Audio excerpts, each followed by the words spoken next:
जय सद्गुरुदेव, जय पद शरणम।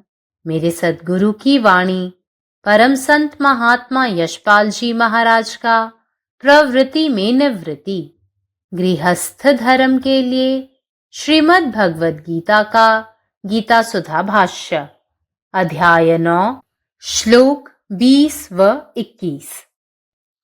त्रैविद्या माम सोमपाः पूतपापा यज्ञैरिष्ट्वा स्वर्गगतिं प्रार्थयन्ते ते पुण्यमासाध्य सुरेन्द्रलोकमश्नन्ति दिव्यान् दिवि देवभोगान्। तीनों वेदों में विधान किए हुए सकाम कर्मों को करने वाले, सोम रस को पीने वाले पाप रहित पुरुष मुझको यज्ञों के द्वारा पूजकर स्वर्ग की प्राप्ति चाहते हैं। वे पुरुष अपने पुण्यों के फल रूप स्वर्ग लोक को प्राप्त होकर स्वर्ग में दिव्य देवताओं के भोगों को भोगते हैं। ते तं भुक्त्वा स्वर्गलोकं विशालं क्षीणे पुण्ये मर्त्यलोकं विशन्ति। एवं त्रयी धर्ममनुप्रपन्ना गतागतं काम कामा लभन्ते। और वे उस विशाल स्वर्गलोक को भोगकर पुण्य क्षीण होने पर मृत्यु लोक को प्राप्त होते हैं। इस प्रकार स्वर्ग के साधन रूप तीनों वेदों में कहे हुए सकाम कर्म के शरण हुए और भोगों की कामना वाले पुरुष बारंबार आवागमन को प्राप्त होते हैं, अर्थात पुण्य के प्रभाव से स्वर्ग में जाते हैं और पुण्य क्षीण होने पर मृत्यु लोक में आते हैं। हे अर्जुन, ध्यान रखो, जो लोग आश्रम धर्म के अनुसार स्वयं ही सदाचार की कसौटी बन जाते हैं, जिनकी यज्ञ क्रिया देखकर तीनों वेद भी संतोष से सिर हिलाते हैं और जिनके सामने यज्ञ क्रिया का फल मूर्तिमान होकर खड़ा रहता है, उन सोमपान करने वाले यज्ञकर्ताओं के संबंध में जो स्वयं ही यज्ञ रूप होते हैं, तुम यही समझ लो कि उन्होंने पुण्य के नाम से पापों का ही संचय किया है, क्योंकि वे लोग तीनों वेदों का पठन करके और सैकड़ों यज्ञ करके उस मुझको भूल जाते हैं, जिसको समस्त यज्ञ पहुंचते हैं, और मुझे भूलकर वे लोग स्वर्ग को स्वीकार करते हैं। तात्पर्य यह है कि जब तक उनकी गांठ में पुण्य रहता है, तब तक वे इंद्र सुख के समान अनेक सुखों का उपभोग करते हैं। जिस प्रकार कोई व्यसनी पुरुष वेश्या के फेर में पड़कर अपना सारा धन गंवा देता है और तब उस दरिद्रावस्था में उसके लिए उस वेश्या के द्वार पर जाना भी असंभव हो जाता है, उसी प्रकार संग्रहित पुण्य समाप्त हो जाने पर उन यज्ञकर्ताओं की जो लज्जास्पद अवस्था होती है, उसका मैं क्या वर्णन करूं। इस प्रकार जो लोग मेरी शाश्वत आत्मा को न पहचान कर अपने पुण्य कृत्यों की सहायता से स्वर्ग का भोग प्राप्त करते हैं, उन्हें वास्तविक अमरत्व नहीं प्राप्त होता है और अंत में उन्हें इस मृत्यु लोक में ही आना पड़ता है। वे माता के गर्भाशय में गंदगी में 9 मास तक रहकर बार बार जन्म लेते और मरते हैं। चाहे कोई पुरुष वेद वेता भले ही हो जाए, परंतु यदि उसे मेरे शाश्वत स्वरूप का अनुभव ज्ञान न हो, तो समझ लेना चाहिए कि उसका सारा जीवन व्यर्थ ही गया। इसलिए यदि मेरा अनुभव ज्ञान न हो, तो समस्त वेदोक्त धर्म निरुपयोगी ही सिद्ध होते हैं। परंतु यदि तुम्हें मेरे स्वरूप का अनुभव ज्ञान हो जाए और तब तुम्हें और किसी प्रकार का ज्ञान न भी हो तो तुम धन्य होगे। उत्तम अभ्यासियों के लिए संकेत। धर्म, अर्थ और काम तिजारती धर्म करके जो जो कामना करते हैं उसे पाते हैं। पुण्य क्षय होने पर वे स्वर्ग लोक से मृत्यु लोक में फिर आते हैं। विक्षेप शून्य अवस्था ही पुण्य है, तद्विपरीत अवस्था ही पाप है। क्रिया की परावस्था निस्तरंग भाव है, वहां विक्षेप या चांचल्य नहीं है। यही आत्मस्वरूप में स्थित होना है। परंतु यह पुण्यमयी अवस्था सब साधकों के भाग्य में चिरस्थायी नहीं होती। जिनका चित्त गंभीर ध्यान युक्त होकर सहज समाधि में स्थिर हो गया है, जिनके समस्त कर्म प्रभु अर्पण हो चुके हैं और जिनका चित्त चांचल्य शून्य हो गया है, उनको फिर देहाभिमान नहीं आ सकता। वह त्रिगुणमयी माया की अधिकार सीमा को पार कर प्रभुमय ही होते हैं। परंतु जो लोग साधनाभ्यास में पारदर्शी और इच्छुक हैं, तथापि पुराकृत पापों के वश कुछ अंतराय उनके मार्ग में बाधाएं उपस्थित करते हैं, वे योग फल की वास्तविक प्राप्ति से वंचित हो जाते हैं।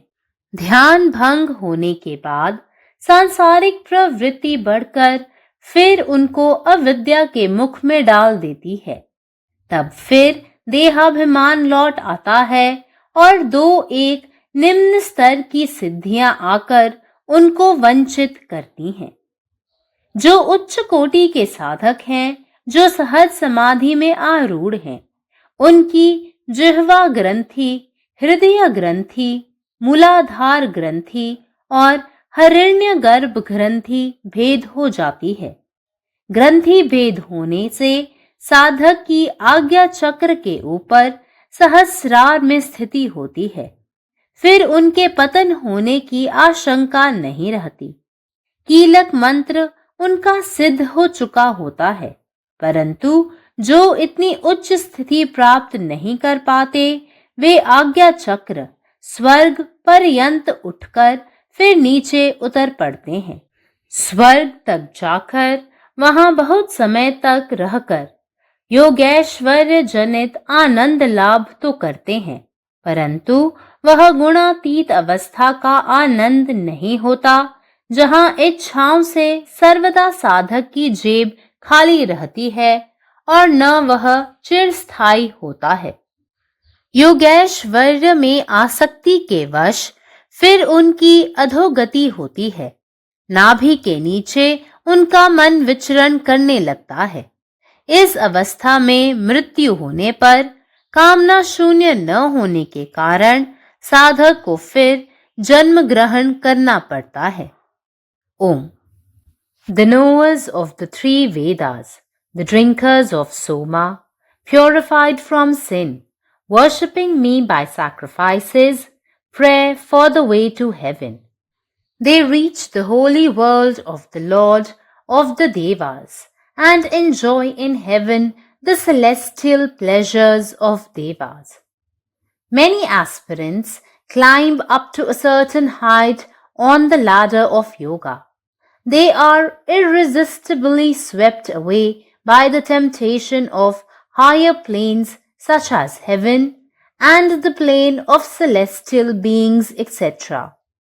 They lose their power of discrimination and divert their attention for getting heavenly enjoyments. Though they lose sight of me, yet think that they have reached the highest goal of yoga. As soon as their merits are exhausted, they come down to this earth plane again. They will have to start their upward climb on the spiritual ladder once again. But that desireless yogi, who is all out to reach me and who is endowed with strong and firm discrimination, rejects ruthlessly these invitations from devas, marches boldly on his spiritual path, and stops not till he attains the highest rung of the ladder of yoga, or the highest summit on the hill of knowledge, or Jivan Mukt Avastha. The divine sensual pleasures of heaven are subtle, exceedingly intense, and extremely intoxicating. That is the reason why uncautious, non-vigilant, and less dispassionate aspirant yields easily to the temptations of heaven. Even in the physical plane, a man of simple habits from India, when lives in America or Europe for some time, yields to temptations of Western life and starts enjoying the intense sensual pleasures in women and wine unless he has spiritual background. Such is the power of Maya. Such is the influence of temptation. Such is the strength of the senses. That man who is endowed with strong discrimination, sustained dispassion, good self-analytic power, and burning yearning for liberation, can resist temptations, and he alone can attain the highest goal of life, the final beatitude of the sublime vision of the infinite.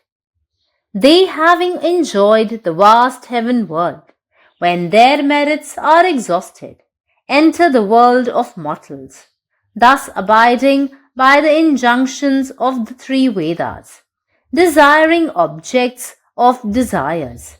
They attain to the state of the circle of birth and death, sansar. These desires prompted ritualisms yield their finite results and cannot put you on the path of real spiritualism. Hints for steadfast sadhak. A real sadhak, after achieving one-pointed concentration in his East, practices to keep his mind free of all worldly thoughts and desires. His mind becomes thoughtless, so clean and pure that no thought wave ever appears when in dhyan. By God's grace and Sadguru's kindness, Guru Kripa, he attains the state of Sahaj Samadhi. His steadfast devotion unto the feet of the Lord and all his actions being dedicated to him, his mind, Antahakaran, is ever desireless, calm and resting in Atmic peace, will never become body-minded and fall into the clutches of ego. He crosses the ocean of Maya and her gunas and ever remains merged in the Almighty. However, those who divert their attention to gain some occult powers by the practice of yoga, they are drifted away from the real path of yoga, and after attaining few miraculous powers lose their power of concentration and go down from where they had started. A real sadhak who has achieved Jivan Mukta Avastha and is ever rightly engaged in yoga practice gets his Muladhar plexus, Muladhar Granthi, heart plexus, Hridaya Granthi, throat plexus, Kantha Granthi, and tail end of the brain plexus, Haranya Garbha Granthi, pierced permanently by the force of pranas, Pranavayu, lifted by the extreme love and devotion of the sadhak in his Gurudev and East. The remembrance of the Lord is permanently imprinted on his mind, and he never falls down. He has perfected Kilak Mantra, the process of piercing the higher chakras, spiritual plexus, and his pranas generally remain at Sahasrar. For such a sadhak, fall never occurs. Those who are not able to achieve such a high stage of spirituality do also get air-like vibrations at their Agya Chakra due to Guru Kripa, but since they are not able to shun their worldly desires, are not able to proceed further and along their spiritual anand of Sushupti, they are engrossed in worldly desires and not able to get pure concentration. They drift away from the satsang and the company of the Sadguru, and their pranas again go down into the lower chakras and become victim of birth and death cycle. Om. నా సద్గురు సందేశము గీతాసుత పరమసత్ మహాత్మా శ్రీ యశ్వాజీ మహారాజ్ వారిచే ప్రతిపాదించబడిన ప్రభుత్వ నివృత్తి గృహస్థ మార్గంలో గీతా భాష్యము అధ్యాయము 9 రాజవిద్య రాజగుహ యోగము శ్లోకము 20 మరియు 21. 20 త్రైవిద్యామాం సోమపాహ పూతపాప ఇజైర్విష్ట స్వర్గతిం పార్థయంతే తే పుణ్యమాసాధ్య సురేంద్రలోకమశ్యంతి దివ్యాందివి దేవభోగాన్. 3 వేదములను తెలియజేయబడిన సకామ కర్మను చేయువారు, సోమరసమును పానం చేయువారు, పాపరహితులైన వ్యక్తులు యజ్ఞముచే నన్ను పూజించి స్వర్గప్రాప్తిని కోరుకుంటారు. ఈ వ్యక్తులు తమ పుణ్యఫలముగా స్వర్గలోకమును పొంది స్వర్గంలో దివ్య దేవతల భోగములు అనుభవిస్తారు. శ్లోకం 21. తేతం భుక్త్వా స్వర్గలోకం విశాలం క్షీణే పుణ్యే మత్స్యలోకం విశంతి యావం త్రయీ ధర్మమను ప్రసన్న గతాగతం కామ కామాలభంతే. ఇంకనూ వీరు ఆ మిక్కిలి గొప్పవైన స్వర్గలోక సుఖమును అనుభవించి పుణ్యం క్షీణించిన పిమ్మట మనుష్యలోకమును పొందుతారు. ఈ విధంగా స్వర్గమును పొందుటకు 3 వేదములలో చెప్పబడిన సకామ కర్మలను ఆశ్రయించి భోగములు కోరే వ్యక్తులు అనేక మార్లు జనన మరణములను పొందుతారు. అనగా పుణ్య ప్రభావంతో స్వర్గములకు వెళ్తారు. పుణ్యం క్షీణించిన పిమ్మట మనుష్యలోకములకు వస్తారు. వదిన బాగా గుర్తుంచుకో, ఎవరు ఆశ్రమ ధర్మానుసారము స్వయముగా సదాచారములు గీటురాయి అవుతారో, ఎవరి యజ్ఞక్రియను చూచి 3 వేదములు సంతోషంతో శిరస్సు ఆడిస్తాయో, ఎవరి ముందు యజ్ఞక్రియ యొక్క ఫలం ఆకారము ధరించి నిల్చుంటుందో, సోమపానము చేయు స్వయంగా యజ్ఞరూపులైన ఆ యజ్ఞకర్తల గురించి నీవు తెలుసుకోవాల్సింది ఏమనగా, వారు పుణ్యం పేరు మీద పాపమును పోగు చేసుకుంటున్నారని. ఎందుకంటే వీరు వేదాలను పఠించి మరియు వేలాది యజ్ఞము చేసి ఎవరిని సమస్త యజ్ఞములు చేరుతూ ఉంటాయో అటువంటి నన్ను మర్చిపోతారు. నన్ను మర్చిపోయి వారు స్వర్గమును స్వీకరిస్తారు. దీని తాత్పర్యం ఏమిటంటే, ఎప్పటి వరకు వారి మూటలో పుణ్యం ఉంటుందో అప్పటి వరకు వారు ఇంద్రియ సుఖములతో సమానమైన అనేక సుఖములను అనుభవిస్తారు స్వర్గంలో. ఎవరైతే ఒక వ్యసనపరుడైన వ్యక్తి వేశ్యలలో పడి తన ధనమంతటినీ పోగొట్టుకుంటాడో, అప్పుడు ఆ దరిద్రావస్థలో అతడికి ఆ వేసి ఇంటి ముందుకు వెళ్ళుట కూడా ఎలా అసంభవం అవుతుందో, అదేవిధంగా సంపాదించుకున్న పుణ్యం అయిపోయిన పిమ్మట ఆ యజ్ఞకర్తలకు కలిగే సిగ్గుపడే స్థితి ఏదైతే ఉన్నదో దాన్ని నేను ఏమని వర్ణించను. ఈ విధంగా ఎవరు నా శాశ్వత ఆత్మను గుర్తించగా తమ పుణ్యకర్మల సహాయంతో స్వర్గసుఖమును పొందుతారో వారికి వాస్తవమైన అమరత్వం లభించదు. మరియు చివరికి ఈ మానవ లోకమనే నాకే రావలసి వస్తుంది. వారు తల్లి యొక్క గర్భాశయంలోని మాలిన్యంలో 9 మాసముల వరకు ఉండి అనేక మార్లు జన్మిస్తూ మరణిస్తూ ఉంటారు. ఆ వ్యక్తులు గొప్ప వేదవేత్తలు కావచ్చు, కానీ వారికి గాని నా యొక్క శాశ్వత స్వరూపం యొక్క అనుభవ జ్ఞానం లేనట్టయితే వారి జీవితం అంతా వ్యర్థమైపోయిందని తెలుసుకో. అందుచేత నా యొక్క అనుభవ జ్ఞానం లేనట్టయితే సమస్త వేదోక్త ధర్మము నిరుపయోగమని నిరూపణ అవుతుంది.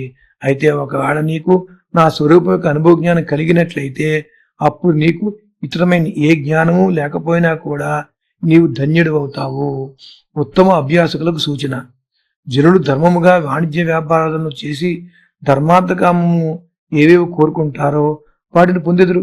పుణ్యక్షయం కాగానే వారు స్వర్గలోకం నుండి మత్స్యలోకము తిరిగి వస్తారు.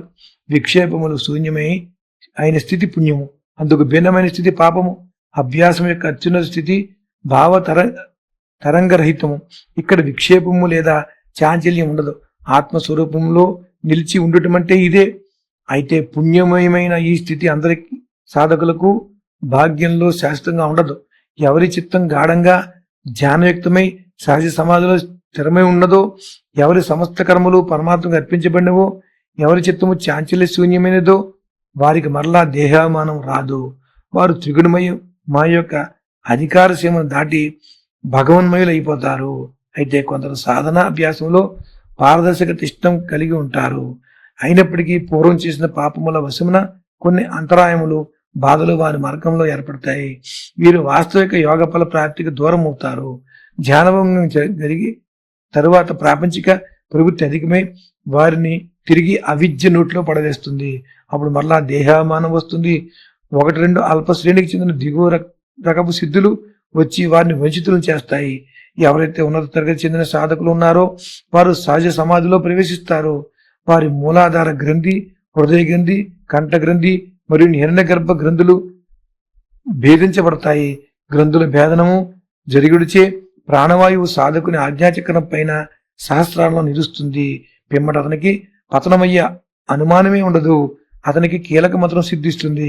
అయితే ఎవరు ఇంత ఉన్నస్థితి పొంది ఉండలేదో వారు ఆజ్ఞాచక్రం వరకు స్వర్గము చేరి తిరిగి కిందకు పడిపోతారు. స్వర్గం వరకు చేరి చాలా కాలం వరకు అక్కడ ఉండి యోగేశ్వరి జనిత ఆనందం అయితే పొందుతారు. కానీ సాధకుని జేబు కోరికల నుండి శాశ్వతంగా ఖాళీ అయ్యేంత వరకు, కోరికల స్థితి శాశ్వతము కానంత వరకు గుణాతీత స్థితి యొక్క ఆనందం కలగదు. అది చిరస్థాయిగా ఉండదు. యోగైశ్వర్యముల ఎందు ఆసక్తికి వశముగుడిచే తిరిగి అతనికి పతనం కలుగుతుంది. నావి కింద భాగాన అతని మనస్సు సంచరించడం ప్రారంభిస్తుంది. ఇటువంటి స్థితిలో మరణం సంభవించినట్లయితే కోరికలు శూన్యం కాకపోవడచే సాధకుడు మరలా జనన మరణములు పొందవలసి వస్తుంది. పరమాత్మ నీవే ఉన్నావు, నీ ఇష్టమే జరగాల. జయ సద్గురుదేవ్, జయ పదశరణం. जय गुरुदेव, जय पदशरणम. अध्याय 9 श्लोक 20 आणि 21. हे अर्जुना, जे तिन्ही वेदांमध्ये सांगितलेले पुण्यकर्म करतात, सोमरस प्राशन करतात, जे निष्पाप आहेत, ते यज्ञाद्वारे माझी उपासना करून स्वर्ग प्राप्तीची इच्छा करतात. ते पुरुष आपल्या पुण्यकर्मामुळे स्वर्गात पोहोचतात आणि स्वर्गात दिव्य देवतांच्या सुखांचा उपभोग घेतात. आणि त्या विशाल स्वर्ग लोकांचा उपभोग केल्यानंतर जेव्हा त्यांचे पुण्यकर्मे क्षीण होतात तेव्हा ते मृत्यूलोकात परत वापस येतात. म्हणून जे स्वर्ग प्राप्तीचे साधन म्हणून तिन्ही वेदांमध्ये सांगितलेल्या सकाम कर्माचा आधार घेतात आणि सुखांची इच्छा बाळगतात, त्यांना वारंवार पुनर्जन्म घ्यावा लागतो. ते आपल्या पुण्याच्या जोरावर स्वर्गात जातात आणि पुण्य क्षीण झाल्यावर मृत्यूलोकात परत वापस येतात. हे अर्जुना, लक्षात ठेव की जे आश्रम धर्मानुसार धर्माचे मूर्तिमंत उदाहरण बनतात, ज्यांच्या यज्ञांनी तिन्ही वेद देखील समाधानाने मान डोलावतात आणि ज्यांच्या समोर त्यांच्या यज्ञांची फळे साक्षात उभी राहतात, ते सोमपान करणारे आणि यज्ञ करणारे जे स्वतःच्या यज्ञाचे मूर्तिमंत रूप आहेत, त्यांनी पुण्याईच्या नावाखाली पापच जमा केलेली आहेत. हे तू समजून घेतले पाहिजे. तिन्ही वेदांचे पठण करून आणि शेकडो यज्ञ करून ते मला विसरून जातात. ज्याच्यापर्यंत सर्व यज्ञ पोचतात ते मलाच विसरून जातात. मग मला विसरून ते स्वर्ग स्वीकारतात. याचाच अर्थ असा आहे की जोपर्यंत त्यांच्याजवळ पुण्य असते तोपर्यंत ते इंद्रिय सुखाकरता अनेक सुखांचा उपभोग घेतात. विष, ज्याप्रमाणे व्यसनी मनुष्य एखाद्या वेश्येच्या जाळ्यामध्ये अडकून आपली संपूर्ण संपत्ती गमावतो आणि आपल्या दरिद्री अवस्थेत तिच्या दाराजवळ जाणेही त्याला शक्य होते, त्याचप्रमाणे यज्ञ करणाऱ्यांची संचित पुण्य संचय संपल्यावर होणारी लज्जास्पद अवस्था मी कशी वर्णन करू. अशा प्रकारे जे माझ्या शाश्वत आत्म्याला न ओळखता आपल्या पुण्यकर्मांनी स्वर्गसुख प्राप्त करतात, त्यांना खरे अमरत्व प्राप्त होत नाही आणि शेवटी अंतिमतः त्यांना या नश्वर जगातच परत वापस यावे लागते. मग ते 9 महिने आपल्या आईच्या गर्भाच्या घाणीमध्ये राहतात आणि पुन्हा पुन्हा जन्म घेतात आणि पुन्हा पुन्हा मरतात. एखादा मनुष्य वेदांचा विद्वान झालेला असला तरी जरी त्याला माझ्या शाश्वत स्वरूपाचा अनुभव नाही आला तर त्याने हे समजून घेतले पाहिजे की त्याचे संपूर्ण आयुष्य व्यर्थ गेले आहे. म्हणूनच माझ्या ज्ञानाचा अनुभव घेतल्याशिवाय सर्व वैदिक धर्म निरुपयोगी आहेत. परंतु जर तुला माझ्या खऱ्या स्वरूपाचा अनुभव आला असेल आणि त्यानंतर तुला दुसरे कुठलेही ज्ञान असेल तर तू धन्य होशील. सर्वोत्तम साधकांसाठी सूचना. जे धर्म, अर्थ, काम, पारंपरिक धर्म याचे आचरण करतात त्यांना जे हवे ते प्राप्त होते. परंतु जेव्हा त्यांचे सद्गुण संपतात तेव्हा ते स्वर्गातून परत मृत्यूलोकात वापस येतात. व्यत्ययांपासून मुक्त झालेली अवस्था म्हणजे सद्गुण, ज्याच्या विरुद्ध अवस्था म्हणजे पाप. कर्माची अंतिम अवस्था म्हणजे स्थिरतेची अवस्था, जिथे कोणत्याही व्यत्यय किंवा चंचलता नसते. ही आत्म्याच्या खऱ्या स्वरूपामध्येच स्थापित होणे होय. तथापि ही सद्गुणी अवस्था सर्व साधकांना कायमस्वरूपी प्राप्त होत नाही.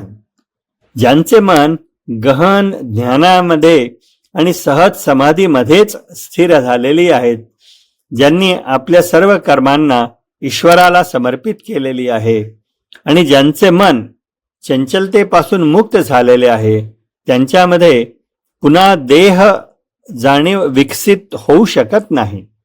ते त्रिविध मायेच्या म्हणजेच भ्रमाच्या मर्यादा ओलांडून ईश्वराशी एकरूप होतात.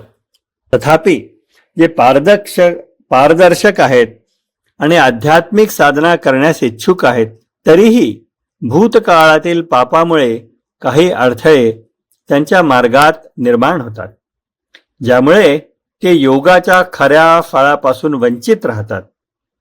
जेव्हा त्यांचे ध्यान खंडित होते तेव्हा सांसारिक प्रवृत्ती वाढतात आणि पुन्हा पुन्हा ते अज्ञानाच्या विळख्यात ढकलले जातात. मग देहभान परत येते आणि काही निम्नस्तरीय सिद्धी आत्मा येऊन त्यांना वंचित करतात.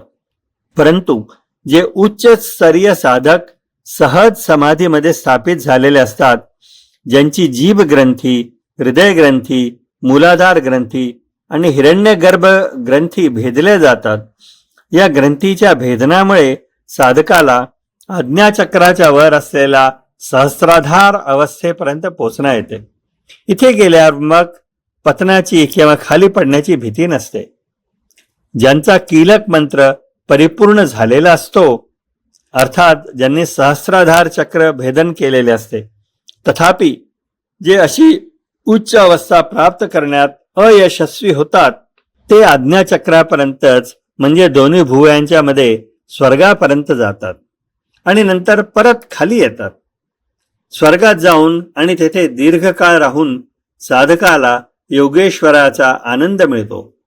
परंतु तो पारलौकिक अवस्थेचा आनंद नसतो, जिथे साधकाचे खिसे नेहमीच इच्छापासून रिकामे असतात आणि तोही कायम स्वरूपाचाही नसतो.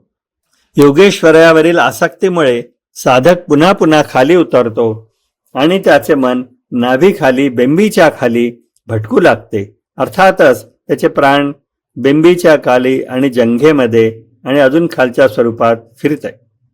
या अवस्थेत मृत्यू झाल्यावर इच्छा पूर्ण न झाल्यामुळे साधकाला परत परत जन्म घ्यावा लागतो. तिन्ही वेदांचे जाणकार, सोमरस प्राशन करणारे, पापांपासून शुद्ध झालेले, यज्ञांनी माझी उपासना करणारे स्वर्गाचा मार्ग धरतात. ते देवांच्या स्वामींच्या पवित्र लोकात पोहोचतात आणि स्वर्गात देवांच्या दिव्य सुखांचा उपभोग घेतात. श्लोक 20. अनेक साधक योगाच्या शिडीवर एका विशिष्ट उंचीपर्यंत चढतात. स्वर्ग आणि देवलोक इत्यादी सारख्या उच्च लोकांच्या मोहाने ते अनिवार्यपणे वाहून जातात. ते आपली विवेक शक्ती गमावतात आणि स्वर्गीय सुखे मिळवण्यासाठी आपले लक्ष विचलित करतात. जरी ते मला दृष्टीआड करतात तरीही आपण योगाचे सर्वोच्च ध्येय गाठलेले आहे असे मानतात. त्यांचे पुण्य संपताच ते पुन्हा पृथ्वी लोकात शिडीवरून घसरून खाली येतात आणि त्यांना आध्यात्मिक शिडीवर आपली वरची चढावी परत परत पुन्हा सुरू करावी लागते. जय गुरुदेव. त्रैविद्या माम सोमपा पूत पापा यज्ञैरिष्ट्वा स्वर्गन्ति पार्थयन्ते ते पुण्य साध्य सुरेंद्र लोक मशनन्ति दिव्यान दिवी देव भोगान। तीनों वेद में देल गेल सकाम कर्म करऽ वाला, सोम रस पीबऽ वाला आ पाप रहित मनुख जग के माध्यम सँ हमर पूजा क क स्वर्ग प्राप्त करबा के इच्छा करैत छथि। ओ लोक सब अपन पुण्य के फल स्वरूप स्वर्ग लोक के प्राप्त भ क देवता सबके दिव्य भोग सबके आनंद लैत छथि। ते तम भुक्त्वा स्वर्ग लोकम विशालम क्षीणे पुण्य मर्त्य लोकम विशन्ति एवं त्रयी धर्म मनु प्रपन्ना गतागतम काम कामा लभन्ते। आ ओ लोक सब ओहि विशाल स्वर्ग लोक के भोग क क जखन पुण्य क्षीण भ जाइत छनि तखन फेर मृत्यु लोक में आबि जाइत छथि। एहि प्रकार तीनू वेद में बताओल सकाम कर्म के शरण ल क भोग के इच्छा राखऽ वाला मनुख बेर बेर जन्म मरण के चक्र में पड़ैत अछि। पुण्य के प्रभाव सँ स्वर्ग में जाइत अछि आ पुण्य समाप्त भेला पर फेर मृत्यु लोक पे आबि जाइत अछि। हे अर्जुन, ध्यान राखू, जे लोग आश्रम धर्म अनुसार अपन आचरण सँ सदाचार के कसौटी बनैत छथि, जिनकर जग क्रिया देख क तीनू वेद संतोष सँ स्वीकृति दैत छनि आ जिनकर सोझा में जग के फल मूर्तिमान भ क ठाढ़ रहैत अछि, ओहि सोमपान करऽ वाला यज्ञकर्ता सब के विषय में अहाँ ई बुझि लिअ जे ओ लोग पुण्य के नाम पर वास्तव में पाप के संचय केने छथि। कियाक त ओ तीनू वेद के अध्ययन क क आ सैकड़ों जग क क हमरा बिसरि जाइत छथि। हमरा जिनका लग सब जग पहुँचैत अछि, हमरा बिसरि क ओ स्वर्ग के अपन लक्ष्य बनबैत छथि। माने जा धरि हुनकर पुण्य संचित रहैत छनि ता धरि ओ इंद्र सुख जकाँ अनेक प्रकार के भोग के आनंद लैत छथि।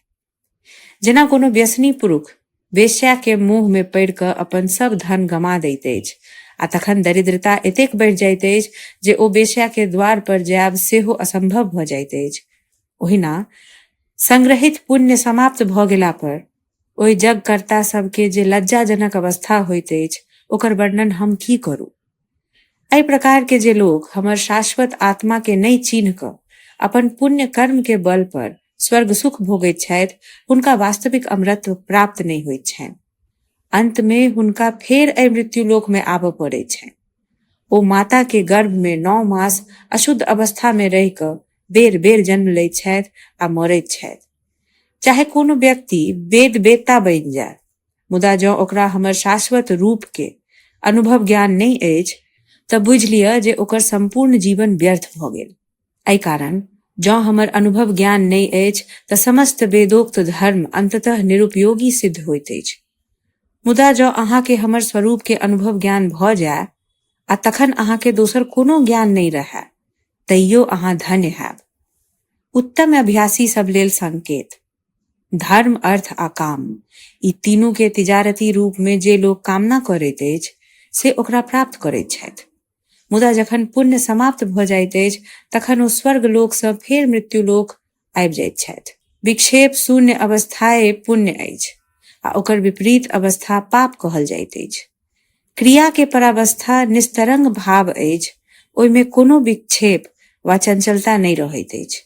यह आत्म स्वरूप में स्थित भेनाई अछि। मुदा ई पुण्यमय अवस्था सब साधक के भाग में दीर्घ काल धरि नहीं रहैत अछि।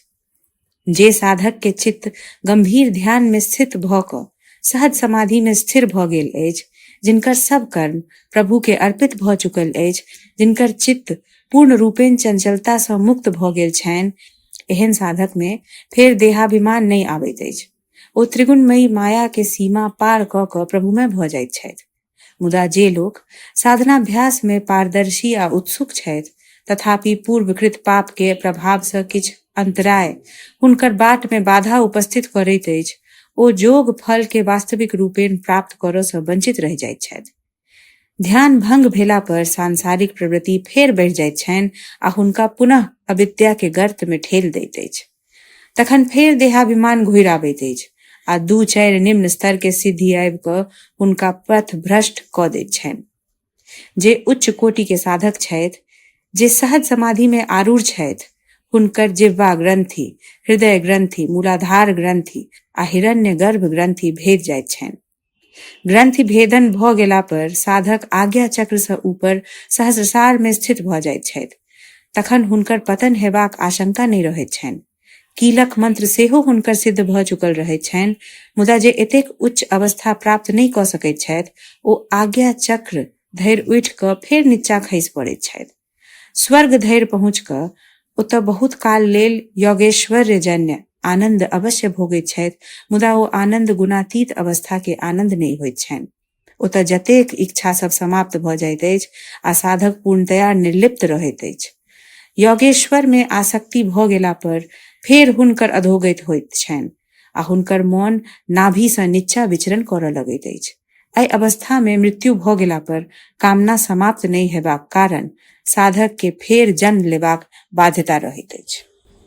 സദ്ഗുരുവിൻ്റെ സന്ദേശം അധ്യായം 9 ശ്ലോകം 20-21 ത്രൈവിദ്യാമാം സോമപ പൂതപാവാ യജ്ഞരിഷ്ട്വാ സ്വർഗദീം പ്രാർത്ഥയതി തേ പുണ്യമാസാദ്യ സുരേന്ദ്രലോകമസ്നന്തി ദിവ്യാനി ദിവ്യി ദേവഭോഗാൻ തേദം ഭുക്ത്വാ സ്വർഗലോകം വിശാലം ക്ഷീണേ പുണ്യേ മർത്യലോകം വിശതി ഏവം ത്രിധർമ്മമനുപ്രപന്ന ഗതാഗതം കാമകാമാലഭന്തി.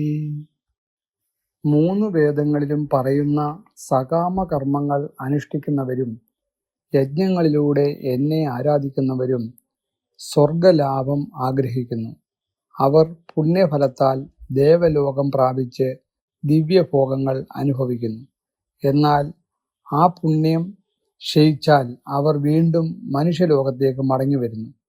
ഇങ്ങനെ ഭോഗലാലസമുള്ളവർ ജനന മരണ ചക്രങ്ങളിൽ വീണ്ടും വീണ്ടും അകപ്പെടുന്നു. ഹേ അർജുന, ശ്രദ്ധിക്കുക. ആശ്രമധർമ്മം അനുസരിച്ച് സ്വയം സദാചാരത്തിന്റെ മാനദണ്ഡമായി മാറുന്നവരും അവരുടെ യജ്ഞകർമ്മങ്ങളെ കണ്ട് 3 വേദങ്ങളും സന്തോഷത്തോടെ അംഗീകരിക്കുന്നവരും യജ്ഞഫലം തന്നെ. അവരുടെ മുന്നിൽ സാക്ഷാൽ രൂപം കൊണ്ട് നിൽക്കുന്നവരായ ആ സോമപാനം ചെയ്യുന്ന യജ്ഞകർത്താക്കളെക്കുറിച്ച് നീ ഇങ്ങനെ മനസ്സിലാക്കുക. അവർ പുണ്യം എന്ന പേരിൽ പാപം തന്നെയാണ് ശേഖരിച്ചിരിക്കുന്നത്. കാരണം അവർ 3 വേദങ്ങളും പഠിച്ചും 100 കണക്കിന് യജ്ഞങ്ങൾ ചെയ്തും എല്ലാ യജ്ഞങ്ങളും എത്തിച്ചേരുന്ന എന്നെ മറക്കുന്നു. എന്നെ മറന്നുകൊണ്ട് അവർ സ്വർഗത്തെ സ്വീകരിക്കുന്നു. അതിൻ്റെ അർത്ഥം അവരുടെ പക്കൽ പുണ്യം നിലനിൽക്കുന്നിടത്തോളം ഇന്ദ്രിയ സുഖങ്ങൾ പോലുള്ള നിരവധി സുഖങ്ങൾ അവർ അനുഭവിക്കുന്നു. ആസക്തി പിടിപെട്ട മനുഷ്യൻ ഒരു വേശ്യയുടെ വലയത്തിൽപ്പെട്ട് തൻ്റെ മുഴുവൻ സമ്പത്തും നഷ്ടപ്പെടുത്തുകയും പിന്നീട് ദരിദ്രാവസ്ഥയിൽ അവളുടെ വാതിൽക്കൽ പോകുന്നത് പോലും അസാധ്യമായി മാറുകയും ചെയ്യുന്നു. അതുപോലെ ശേഖരിച്ച പുണ്യം തീർന്ന ശേഷം ആ യജ്ഞകർത്താക്കൾക്ക് ഉണ്ടാകുന്ന ലജ്ജാകരമായ അവസ്ഥയെ ഞാൻ എങ്ങനെ വിവരിക്കും?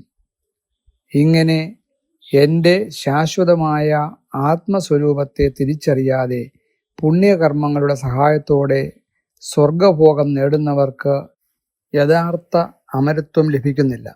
അവസാനം അവർ വീണ്ടും ഈ മർത്യലോകത്തിലേക്ക് തന്നെ വരേണ്ടി വരുന്നു. അവർ അമ്മയുടെ ഗർഭത്തിൽ 9 മാസം കഴിയുകയും വീണ്ടും ജനിക്കുകയും മരിക്കുകയും ചെയ്യുന്നു. ഒരാൾ വേദജ്ഞനായാലും എൻ്റെ ശാശ്വത രൂപം അനുഭവജ്ഞാനത്തോടെ അറിയുന്നില്ലെങ്കിൽ അവൻ്റെ മുഴുവൻ ജീവിതവും വ്യർത്ഥമായി എന്ന് മനസ്സിലാക്കണം. അതുകൊണ്ട് എൻ്റെ അനുഭവജ്ഞാനമില്ലെങ്കിൽ എല്ലാ വേദോക്ത ധർമ്മങ്ങളും പ്രയോജനമില്ലാത്തവയാകുന്നു. എന്നാൽ എൻ്റെ സ്വരൂപത്തെ അനുഭവജ്ഞാനത്തോടെ അറിഞ്ഞാൽ മറ്റേതെങ്കിലും ജ്ഞാനമില്ലെങ്കിലും നീ ധന്യനാകും. ഉത്തമ അഭ്യാസികൾക്കുള്ള സൂചന: 1. ആഗ്രഹങ്ങളോടെ ചെയ്യുന്ന കർമ്മങ്ങൾക്ക് പരിധിയുള്ള ഫലമേ ലഭിക്കൂ. 2. മനസ്സ് അചഞ്ചലമായി ആത്മസ്വരൂപത്തിൽ സ്ഥിരമാകുന്നതാണ് യഥാർത്ഥ പുണ്യം. 3. ഗുരുകൃപയും ഏകാഗ്രധ്യാനവും കൊണ്ട് മനസ്സ് സഹജ സമാധിയിൽ സ്ഥിരമായാൽ പിന്നെ പതനഭയം ഇല്ല. 4. യോഗസിദ്ധികളിലും സ്വർഗഭോഗങ്ങളിലും ആസക്തി വന്നാൽ സാധകൻ വീണ്ടും താഴേക്ക് പതിക്കാം. 5. ഭഗവാനെ മാത്രം ലക്ഷ്യമാക്കി നിഷ്കാമഭാവത്തിൽ മുന്നേറുന്നവനാണ് ജീവൻ മുക്താവസ്ഥ പ്രാപിക്കുന്നത്. ഉയർന്ന നിലയിലെ സാധകർ, സഹജ സമാധിയിൽ സ്ഥിരമായി നിലകൊള്ളുന്നവർ, അവരുടെ ജിഹ്വാഗ്രന്ഥി, ഹൃദയഗ്രന്ഥി, മൂലാധാര ഗ്രന്ഥി, ഹിരണ്യ ഗർഭഗ്രന്ഥി എന്നിവ ഭേദിക്കപ്പെടുന്നു. ഈ ഗ്രന്ഥികൾ ഭേദിക്കപ്പെടുന്നതിനാൽ സാധകന്റെ സ്ഥിതി ആജ്ഞാചക്രത്തിനു മുകളിലെ സഹസ്രാരത്തിൽ ഉറപ്പിക്കപ്പെടുന്നു. പിന്നീട് അവർക്ക് പതനഭയം ഇല്ലാതാകും. അവർ കീലകമന്ത്രം സിദ്ധമാക്കിയിരിക്കും. എന്നാൽ ഈ അവസ്ഥയിലെത്താൻ കഴിയാത്തവർ ആജ്ഞാചക്രം അഥവാ സ്വർഗാവസ്ഥ വരെ ഉയർന്നെത്തിയ ശേഷം വീണ്ടും താഴേക്ക് വീഴുന്നു. ഇവിടെ യോഗൈശ്വര്യജന്യമായ ആനന്ദം അനുഭവിച്ചാലും അത് ഗുണാതീതമായ ആനന്ദമല്ല. കാരണം അവിടെ ആഗ്രഹങ്ങൾ പൂർണ്ണമായും അവസാനിച്ചിട്ടില്ല. അതിനാൽ ആ ആനന്ദവും ശാശ്വതമല്ല. യോഗൈശ്വര്യങ്ങളിൽ ഉണ്ടാകുന്ന ആസക്തിയുടെ ഫലമായി അവർ പിന്നീട് അധോഗതിയിലേക്ക് പോകുന്നു. അവരുടെ മനസ്സ് വീണ്ടും നാഭിക്ക് കീഴിലുള്ള ചക്രങ്ങളിൽ സഞ്ചരിക്കാൻ തുടങ്ങുന്നു. അത്തരം അവസ്ഥയിൽ മരണം സംഭവിക്കുമ്പോൾ ആഗ്രഹങ്ങൾ പൂർണ്ണമായി നശിച്ചിട്ടില്ലാത്തതിനാൽ സാധകൻ വീണ്ടും ജനനമെടുക്കേണ്ടി വരുന്നു. പരമാത്മാവ് നീ തന്നെ, നിന്റെ ഇഷ്ടം പൂർണ്ണമാകട്ടെ. ജയ് സദ്ഗുരുദേവ്, ജയ് പതിശരണം. अखिल भारतीय संत मत सत्संग पंजीकृत दिल्ली, मुख्यालय B20 CC colony, Rana Pratap Bagh के सामने, दिल्ली। सत्संग आश्रम संत यशरूप तपोभूमि परिसर, अनंगपुर, जिला फरीदाबाद, हरियाणा। हमारे साथ जुड़ने और राष्ट्रीय व अंतर्राष्ट्रीय सत्संग कार्यक्रमों की विस्तृत जानकारी पाने के लिए दिए गए QR कोड को स्कैन करें। धन्यवाद।